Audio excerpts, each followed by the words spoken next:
This is the Meerkat in for D7 here with a broad market review for November the 5th, 2015. Bullish or bearish day on Wall Street? Well, let me tell you, I'm an intraday trader and it was moving all over the place. Kind of ended up even here on most markets. Look at the SPY here, it minus 0.12. The Dow, it was even. We've got the QQQ here down now 0.27, leading the way down. But then we had the small caps up just a fraction at plus 0.06.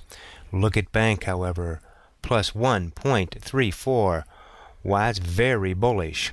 And then we had the trend. It was down just a fraction here at minus 0.46 at 1505. Silver down about 0.5%. We got gold down about 0.3%. And look at oil, down 2.5%. Another down day in oil. And the US dollar up just slightly, which does confirm the move to the downside. And no trend trade on today. Well, let's take a look at the S&P 500 but through the SPY, which is the ETF on the S&P 500. And we've been in this rising wedge, and what's happening now? And then today we closed just down here below it, right at that 210 line, which would be the 2100 on the S&P index. That has been a line. We have crossed that line 50 times this year. Listen to me, 50 days this year we went by this 2100 line on the S&P 500 and the 210 line on the SPY. So this is a significant line, and it stalled right there. Now closed just below this lower support line on this rising wedge. And look down here, down at the MACD, we do have thunder in the distance. We have divergence here.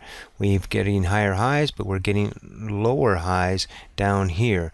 That can mean we are at the end of a run. But look at this, 1, 2, 3, 4 legs up here. Where it's just a 100-year-old trend right now.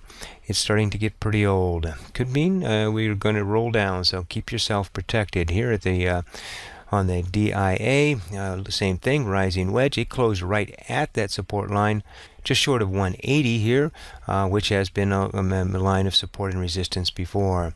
Now, the looking a little more bullish was the Nasdaq, which is here. It did make new all-time highs here, and it's now pulled back just a little bit here. So we need to be cautious of what's going on there. So that one's a little bit more bullish. However, on the small cap side, it isn't even close to coming back up to these all-time highs. In fact, if we go back here before this week started, look at this. It was hitting its head right at this level, and it finally broke out here on Monday, and now we are stalled again right up here. So again, long way to go, lots of resistances there. And look down here, MACD, same problem. Thunder in the distance. We're getting higher highs, but we're not getting higher highs on the MACD. That can mean we are at the end of the run. If we take a look here at a few of our tech stocks here, I'd like to focus on Apple. Bunch of nothing here on Apple. After it had its earnings last week, nice run up here, and now it's stalled at the 200 period moving average. Yes, I am in this one long. We were at a symmetrical triangle and it broke out, and still in that one. That was from the Stock Bigsby newsletter. And then we have the Facebook. It went to, look at this, kaboom! All-time highs up to 108 is where it closed today.